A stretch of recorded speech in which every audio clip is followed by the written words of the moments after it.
MAFCA's campus is 300 acres situated in unceded Wabanaki homelands. MAFCA is working throughout the year to build relationships with Wabanaki communities, partner on food sovereignty projects, and advocate for Wabanaki tribal sovereignty. We're very excited to have Maulian Dana here as our keynote for the fair today. Yeah, welcome Maulian.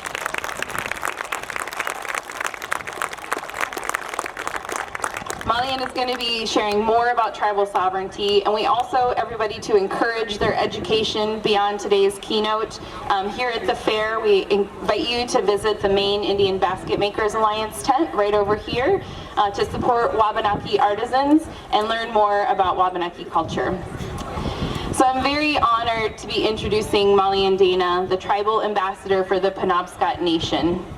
She serves as the first appointed tribal ambassador for the Penobscot Nation and represents the tribe in local, state, and federal government as an advocate and a diplomat. Her background is in political science, activism, Penobscot culture, teaching, and policy. She serves as the president of the board of directors for the Wabanaki Alliance, the co-chair of the Permanent Commission on the Status of Racial and Indigenous and Maine Tribal Populations, and is a member of the Maine Climate Council, where she also co-chairs a subcommittee on equity. She has a bachelor's degree in political science from the University of Maine, and she received an honorary law doctorate from Colby College.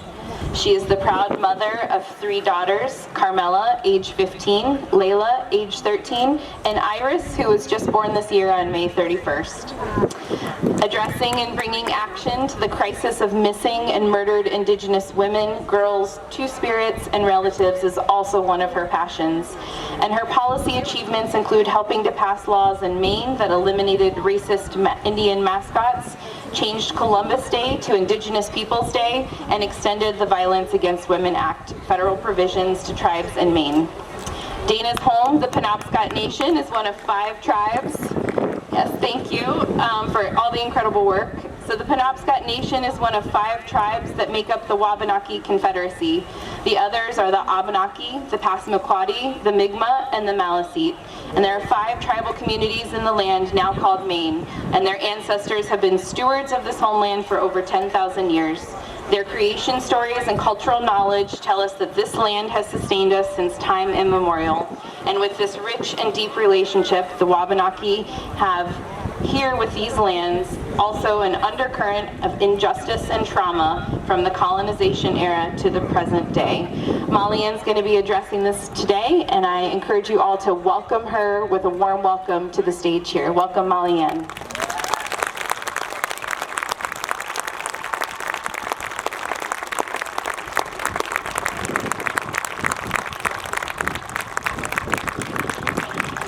All right.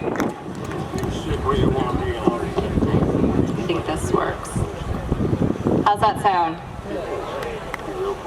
Great.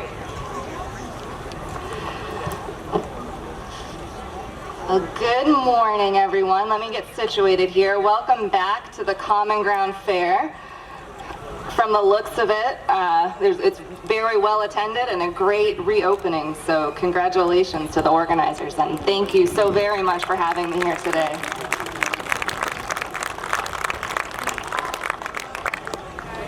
The wind always likes to let us know who's boss. Welcome to Wabanaki Ancestral Homeland. So happy to be sharing with you today, and as was noted, I do have a 4-month-old child, so I've been talking to a baby for 4 months and not doing a whole lot of public speaking, so I feel very warm and welcome here, and it's a great way to ease back into work life and talking about these topics that are so passionate and near and dear to me. Sarah did a wonderful job setting up this talk. I want to highlight the efforts for tribal sovereignty restoration in Maine. And I like to say restoration. I don't like to say that the state of Maine grants us anything or gives us anything. Wabanaki tribes are inherently sovereign. We've never ceded that. So the work that we're all so intensely involved in right now is really having that sovereignty recognized. So I hope by the end of our time together I'll shed some light on the past few years, a lot of which has been in the news quite a bit, and really where we go from here and how we can do that together. I think we're at a very historic moment where the issues facing the tribes in Maine aren't just something we're struggling with internally. We've really set a big table and invited a lot of people to work on this with us, and this I see as an extension of that. It's never lost on me that tribal leaders generations before me weren't heard. There was a lot of kind of screaming into a void about these things. Fighting for Mother Earth, fighting for sovereignty, fighting for accurate representation of our people, fighting against harmful stereotypes. So many people did that before me and did not have the privilege of being listened to. So the fact that I get to stand here with all you fine folks and have an hour of your time and the ripples that will spread beyond this talk and everything we get to do in this work, I always feel so fortunate, and I carry that as a very sacred responsibility. So we can get into the fun stuff now. I like setting up discussions about tribal sovereignty and self-determination while talking a little bit about where we've been. And I don't like to do big, long, trauma stories. There's a lot of tragedy, there's a lot of hardship, but there's also so much strength and so much beauty in Wabanaki Nations. And I think we're seeing that come to light recently in media and entertainment. And, my family sits around and watches Reservation Dogs every week together. Yeah, it's so true. It's so accurate and good, and the fact that my kids get to see themselves reflected like that means the world to me. So I will talk about some very sad things, but I want the focus to be on how that history informs our work going forward, and how it is significant when we work on policy and when we work in government, and how all of these things are connected. I've been fortunate to collaborate with Upstander Academy, and these are the folks that did the film Dawnland. Now, Dawnland is a look at the residential school system, the boarding school system, and the foster care system in Maine, and this movement across the United States and Canada by the government, a lot of times by the church, to take Indigenous children from their families and sort of kill the Indian to save the man was the philosophy. And Dawnland, I would encourage you to see it if you haven't. It takes a look at just how recent this was. People not that much older than me are coming out of these schools and these foster homes. And just the act of stealing children, taking them away from their families and indoctrinating them in a different culture while forcing them to forget their identity, that's brutal. On top of all of that, these schools and foster homes were often abusive, and we are now finding mass graves at some of these schools where the children were killed in these schools and buried there anonymously. So Dawnland encompasses that story. We worked on a short film together called Bounty. And this is sort of a follow-up to Dawnland, but it goes way back in time to kind of the colonial era and the formation of Massachusetts colony. Now, during that time, there were bounties placed on the bodies and scalps of Indigenous people right here in our homeland. And the film Bounty focuses on one of those proclamations that targets Penobscot people specifically. And I would encourage you to see the film if you haven't. It's only about 7 or 8 minutes. And it's 3 Penobscot families sitting in the room in the old State House in Massachusetts where the proclamation was written, and we're reading it with our children. So we filmed it 2 or 3 years ago, so my kids are a little bit younger. And sitting in that room reading these words and thinking about our people being hunted in our homeland, it's something that we learn about as Indigenous children coming up in our schools and the reservations, but I don't think a lot of people are really aware of this until we talk about it and make these films and these educational materials. So I bring this up because all of this work is really interconnected. the intergenerational trauma, the effects of this total attempted genocide in every way possible flows down, and it informs the work we do today. So when we think about these bounties, it kind of strikes, I would think, most people as barbaric. And why would this be a policy? Why would this be sanctioned by the government? These are human beings. And I think that obviously a key part of this practice was erasing the humanity of Penobscot people and Wabanaki people. And another part was the quest for land. The most big, for lack of a better word, resource, the most vast resource we have as any human being is our property, right? We've always centered power in this country around property. So in doing research for bounty and learning about this, you learn about how a big motivating factor was to take the land from the Wabanaki to, expand the colonies. So later, when Massachusetts, when Maine leaves Massachusetts, a lot of the treaties that oversaw this taking of land from the tribes to the new colony, or state of Maine really, were not overseen by the federal government. This sets us up for the 1980 Maine Indian Land Claim Settlement Act and a lot of the recent work that we're doing. So not only does this theme of land and power and control kind of echo through the generations, a lot of that trauma and sadness and darkness also follows in this work. So when you see tribal leaders testifying in the legislature or doing events like this or even meeting with each other, it's not words on a paper for us. It's not just policy and law and legislative proceedings. It's deep. It's fighting for those ancestors. It's remembering everything from colonization up until now and trying to heal from that while we do this work. So I have such immense respect for all the tribal leaders I get to work with, and really all the tribal citizens that trust us to carry this out.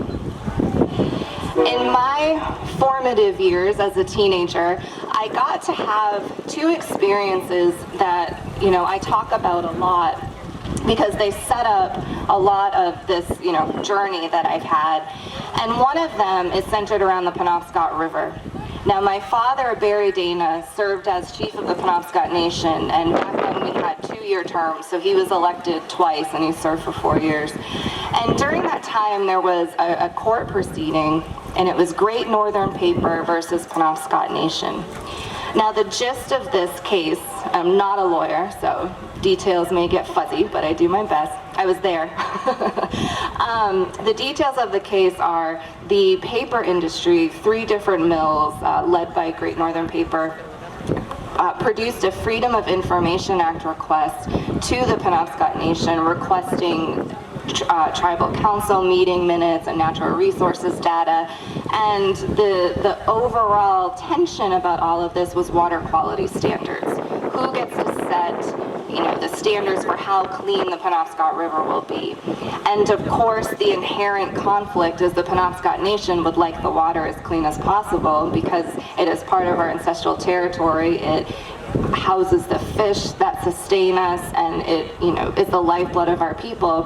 And the paper mill industry would like to pollute more, so they would like those standards to be less.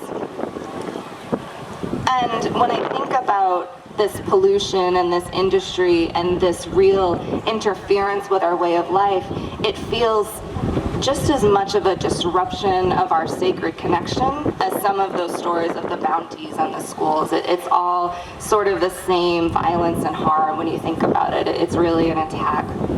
So this court case, the tribe contended that these materials were internal tribal matters and that we would not turn them over. I'll fast forward a bunch through legal stuff, but I went to the court proceeding with my dad when he was chief. And at the end of that proceeding in the Maine Judicial Court in Portland, the judge decided against the tribes. The Passamaquoddy had joined in our lawsuit as well.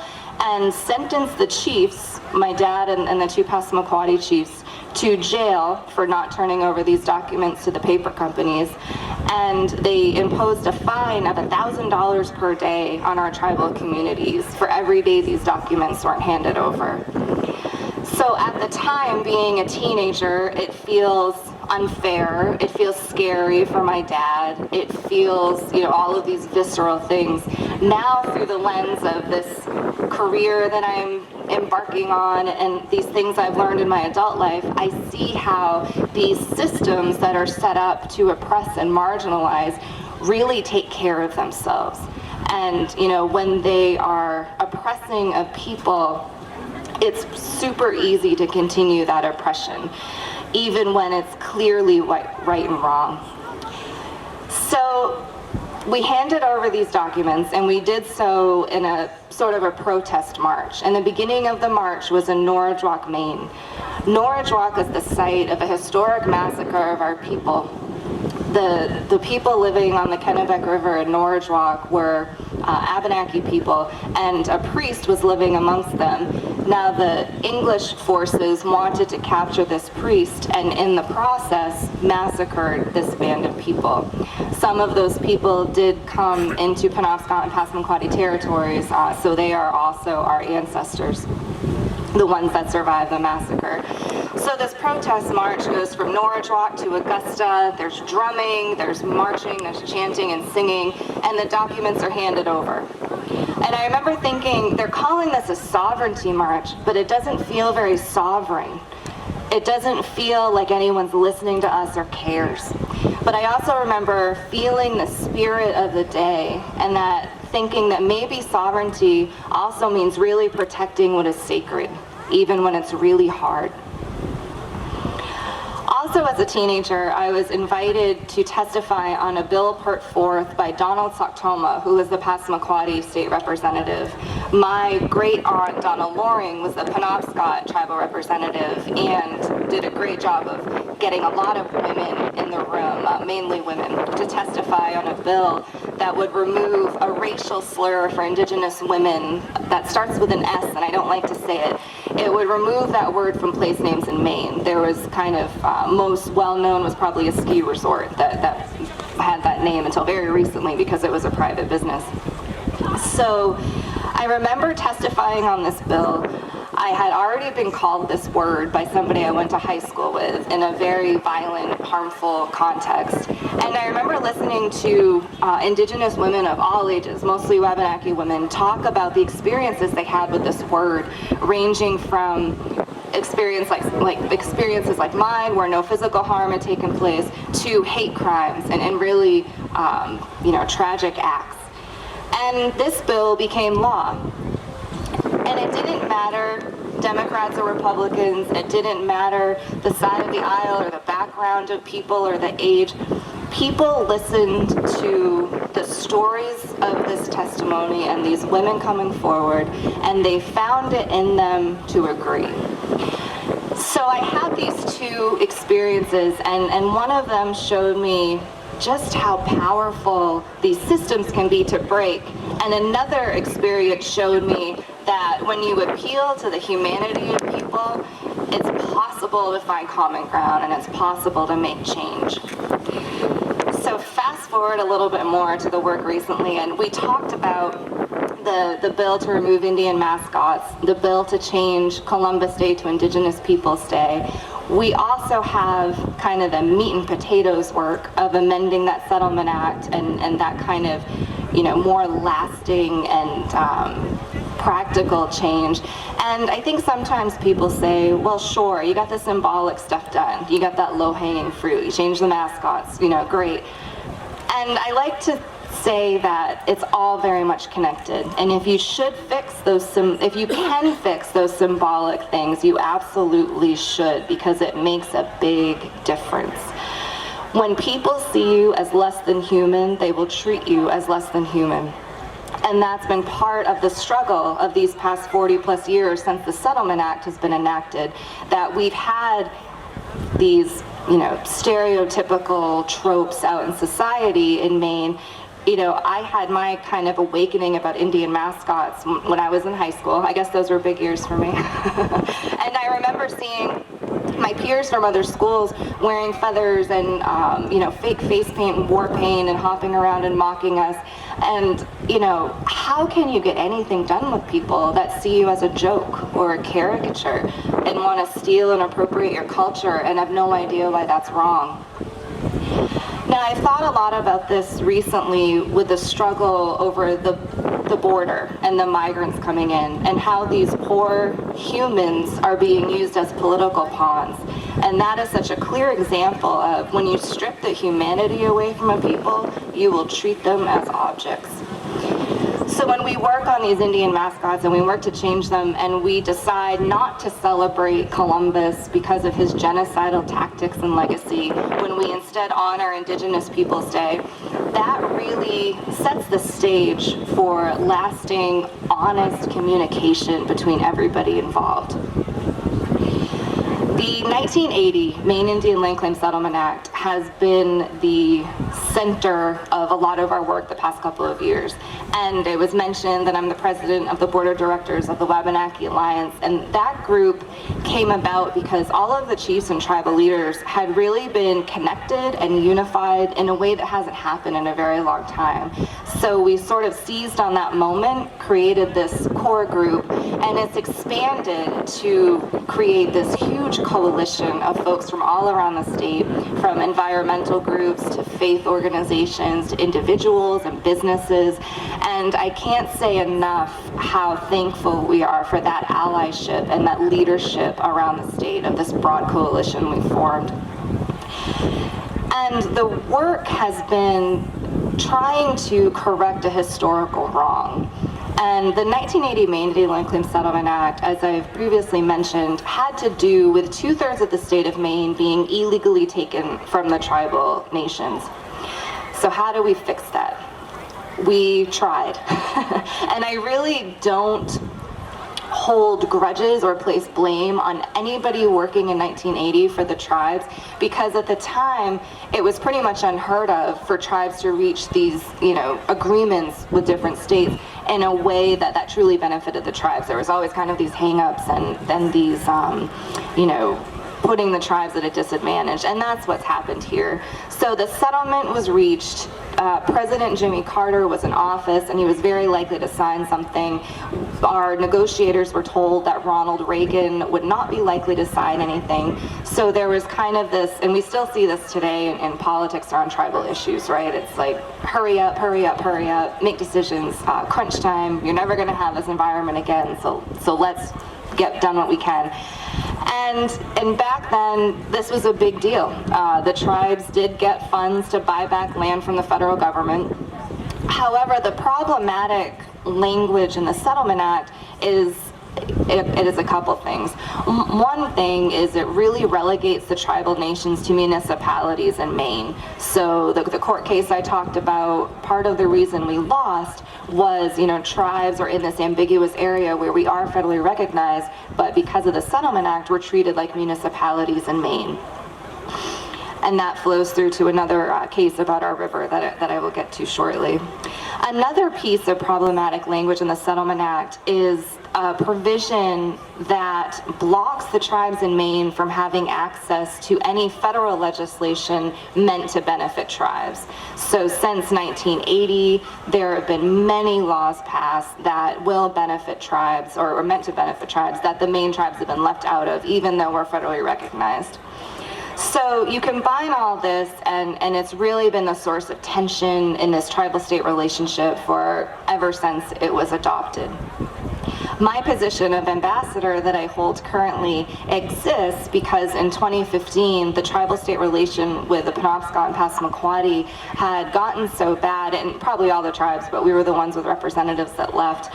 It had gotten so bad that we did pull our representatives from the state legislature, and the Penobscot Nation created the ambassador position.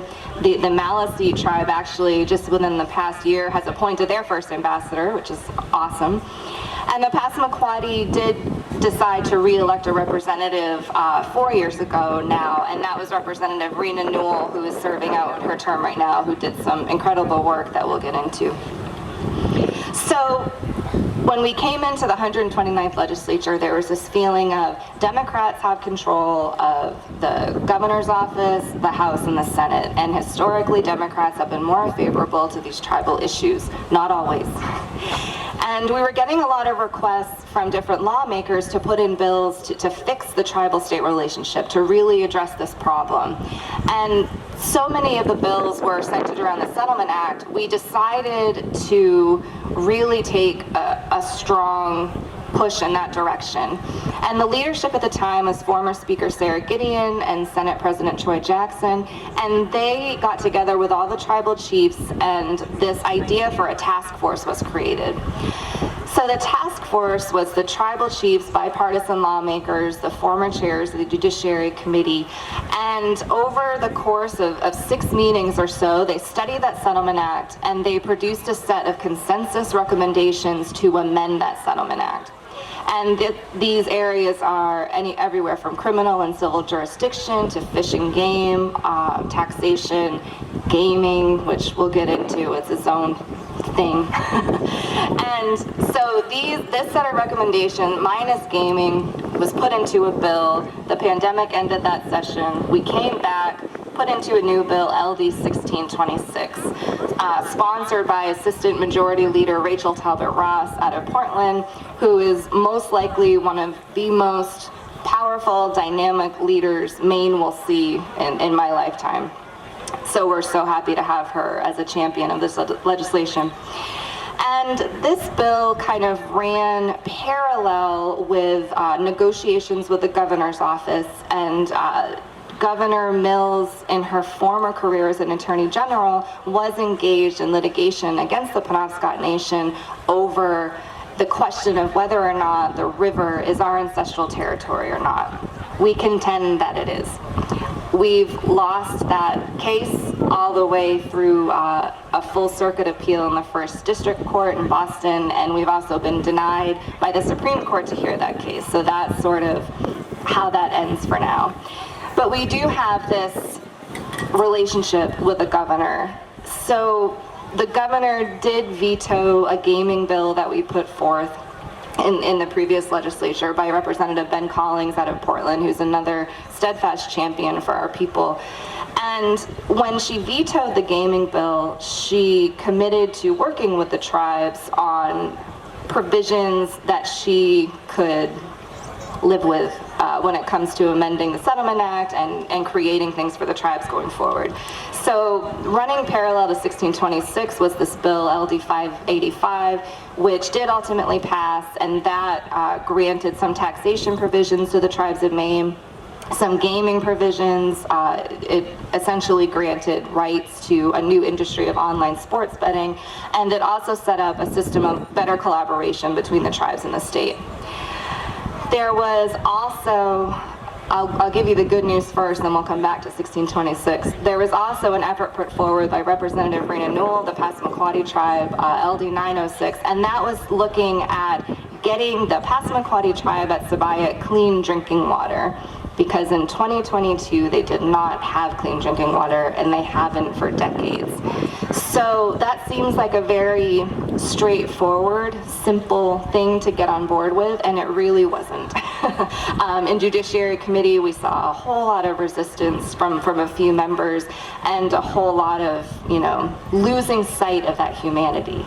It became not about getting people clean drinking water, it became about power and control for some folks. The good news is we did ultimately, at the end of the day, get that bill passed into law. And we were saddened by the resistance of the governor to embrace these changes. We were saddened by the ultimate outcome.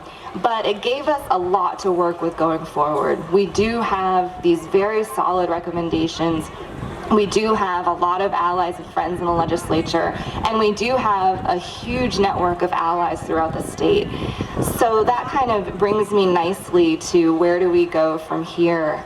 And I think some of the best work that's been done is just human-to-human work. It's explaining a lot of this history and how it echoes through our shared realities now. So when I think about moving forward, I get really excited about the Wabanaki Alliance. We've recently put out a scorecard and endorsements. We did not endorse anyone in the governor's race. We did not make that decision lightly. I will tell you there was no consideration to endorse former Governor LePage. Yay. But we did take a look at the record of Governor Janet Mills, and she did work with us on the mascot bill, the Indigenous Peoples Day bill. We talked a little, it was mentioned that we did get Violence Against Women Act legislation in Maine, and that's really important because that highlights that discrepancy that we've been dealing with at the federal level. So the Violence Against Women Act reauthorization of 2013 extends services and jurisdiction and resources to federally recognized Indian tribes. The tribes in Maine were not able to access that, and this was, a glaring example of that inequity that continues because of the Settlement Act. So what we did was we worked hard to have ourselves, we can get into these laws if we're specifically mentioned. So we were doing that work with our federal delegation. We also worked in the state with lawmakers here to craft a law to put that jurisdiction into our tribal communities that have tribal courts. And at the time, that was Penobscot and Passamaquoddy. So this was really important because these jurisdictional mazes can be extremely detrimental and have real-world consequences. When we have domestic violence victims in our communities and the perpetrator is not Native, we were unable to take those cases into our tribal courts. And when we kind of kicked them into state courts, a lot of times the jurisdiction was questioned again, the victims were re-traumatized, having to go a lot of different places, and we rarely, if ever, saw any justice in those cases. So that was a great thing we did together. Now, moving forward, we have a new federal law taking shape, sponsored by Congressman Jared Golden, who is endorsed by the Wabanaki Alliance. And this is H.R. 6707, and this bill would make any federal law benefiting tribes going forward applicable to Maine tribes. Currently, yes, we need it. Yes.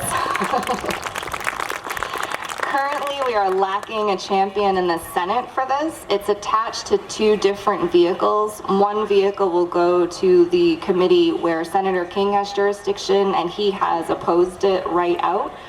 This provision. The other vehicle will go to the committee where Senator Collins has jurisdiction, and she has not opposed it, but she has expressed concerns. So something quick you can do today is ask each of our senators to support H.R. 6707. It's Advancing Equity for Wabanaki Nations Act. And we'll hopefully see developments on that over the fall. So back to the Wabanaki Alliance scorecard and endorsements. We did not endorse a governor candidate, but we are happy to continue the discussion with Governor Mills should she be reelected. We did grade her as incomplete. We talked about the things we've done well together. We talked about her opposition to not just 1626, but also the federal bill she has opposed. So if we're going to move forward, we have to come to some common ground about what sovereignty really means and what tribal self-determination really should look like in the state of Maine. I'm looking through my notes, and I think I've hit on a lot of things. Yeah, the Wabanaki Alliance is also working on some civic engagement in our communities and really becoming a great advocacy arm that I'm very excited about. And yeah, I'm happy to be getting back into this work after my maternity leave, and great to share all of this with all of you. I gave the talk to my daughter 3 times yesterday, and she cried through all of it. So she prepared me for all of you, who are much, much nicer to me. I would love to have some questions if anyone has them. If not, I'm sure I can find more things to share with you. Are there any questions? Thank you. Thanks. Thank you.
pass, hopefully it passes, we would be able to be included. So it's not retroactive. So I think we haven't crafted any new legislation for the next session, but when we do, I assume we'll be looking at those task force recommendations, and access to federal law is right at the top of the list. So, great question. Yes? My daughter asked me to ask this question. With all the wonderful land trusts being developed, and it's being returned to people to use it, what can the Indigenous people do in Maine to help keep that going and be part of it? Sure. Question about land back. A great topic. So there's a lot of land trusts developing and a movement to get land back in the hands of the tribes. And that's a really wonderful movement that's come about. I think that those instances are happening kind of individually. The Passamaquoddy have had great luck with acquiring some ancestral land back into their community. And I think it'll be kind of on an individual basis as these parcels become available, making those connections and maintaining those relationships so that we have a process in place for getting land back into the tribes. Representative Collins had a bill in the last legislature that ultimately failed, and it was to set up a process for kind of land back parcels. So hopefully he can pick that back up, and I'd definitely be happy to work with him on that. That's a great question. I believe I saw my sister here. Yeah, that's my sister in the black hat. Her name's Maulian Dana, and she's, I think, a founding member, or at least on the board of Bumazim Land Trust, that is a native-run nonprofit that looks into those issues as well.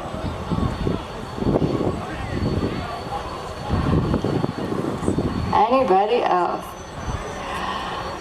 Well, it's been really, really great to share with you all. I do want to put in a plug for the Maine Indian Basket Makers Tent. I know that they have a long, rich history with the fair, and I'm just really excited for where we go from here. I want to thank you for listening to a lot of this history. And the part of the title of the talk that I really wanted to stress the most was that connectedness. And that doesn't just mean history and how history connects to today or how my ancestors connect to me. It really has to do with how we connect to each other. And I'm excited that even in the face of these oppressive institutions that really have an interest in keeping tribes back sometimes and put a lot of oomph behind that interest, we also have this real grassroots powerful thing happening where we're talking to Mainers everywhere and getting so much support on these issues. And I remember, back when I was seeing my dad go through this and getting arrested in a courtroom for protecting the Penobscot River, it would have been unheard of probably to have so many different people from so many different backgrounds coming together only to work on tribal issues. In our Wabanaki Alliance coalition, we have folks with PR expertise, we have digital content experts, we have all these people that freely volunteer to work on our behalf, and that's so powerful to me. And I feel, when we talk about these bounties and what our different ancestors did to each other, I think sometimes there can be some guilt, either placed or felt, and I would love us all to get to a place where we acknowledge the past, we are aware of the harm and the benefits and the loss and how that shapes our present today in a place of real honesty and truth, and we can leave all of the bad feelings behind and work on a more equitable future together.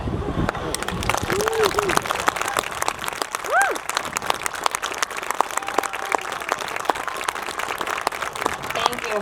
Julie, Was I in your way? Oh no, you're totally fine.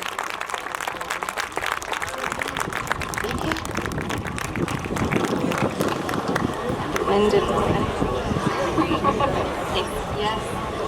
Let's hear it one more time for Maulian. Thank you so much for being here today. That concludes our keynote for today. Thank you so much for being here. We hope everybody has a wonderful day at the fair. Come back tomorrow for our keynote at 11. It's Francis Moore LePay.